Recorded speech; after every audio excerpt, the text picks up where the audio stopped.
Ngayong araw, nagluto nga ako ng pinakbet dahil nga ni-request yan ni Mr. Castro. At maghihiwalay muna kami ngayon dahil nga meron kaming kanya-kanyang lakad. Hey guys, it's Mrs. Castro back again with another mini vlog.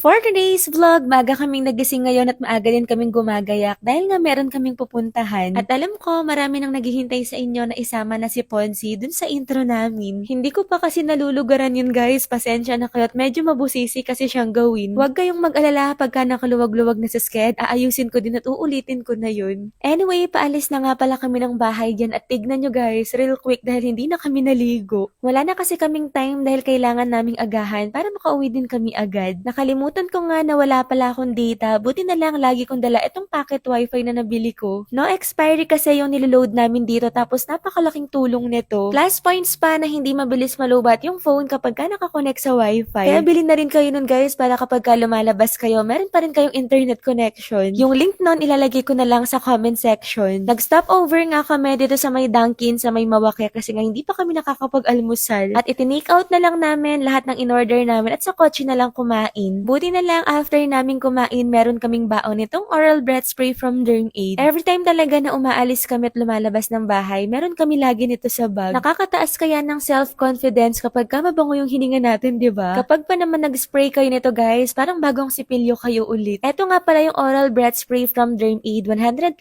lang namin nabibili sa Watsons yan. Pero alam ko meron din yan sa online. Fast forward, nakauwi na nga pala kami ng bahay at maaga rin kaming nakauwi dahil nga maaga kaming umalis. Pagbalik dito sa bahay, nagpalit lang agad ako ng pantulog tapos naglinis na din. Kaninang umalis kasi kami, naiwan naming medyo makalat itong bahay kaya naman time na ngayon para magligpit. Tapos nagready na rin nga pala ako na uulamin namin ngayong lunch. Nag-request nga si Mr. Castro ng pinakbet at tignan niyo yung hiwa, maninipis dahil ganito yung gusto niya. Nilagyan ko nga ng kamote kapag kasi may kamote yung pinakbet. Feeling ko mas masarap siya, di ko alam kung kayo din. Kayo ba? Ano pa yung nilalagyan yung sangkap sa pinakbet? Nakalimutan ko nga nasasahugan ko sana to ng baboy kaso nakalimutan ko. Tignan nyo naman yung hiwa ng mga okra, niliitan at ninipisan ko talaga para kainin ni Mr. Castro. Ayaw kasi niyang kinakagat yan kasi parang sipon-sipon daw. Ako naman, fave ko yung okra. Mabilis lang naman yon kaya naman tara kain po tayo. Kayo anong ulam nyo ngayon? At ngayong araw nga pala, ito pala yung araw na meron kaming kanya-kanyang lakad ni Mr. Castro kaya maghihiwalay muna kami. Sinundo nga ako ni Jason dito sa may Don Cornelio. Kaibigan ko nga pala yan since 2015. Si Mr. Castro naman kasama niya yung mga tropa niya dahil nga maglalaro sila ng basketball. Hindi ko nga siya mapapanood ngayon dahil nga aalis din ako. Feel na feel ko nga yung lighting dito kasi tignan nyo ang lakas maka-fresh.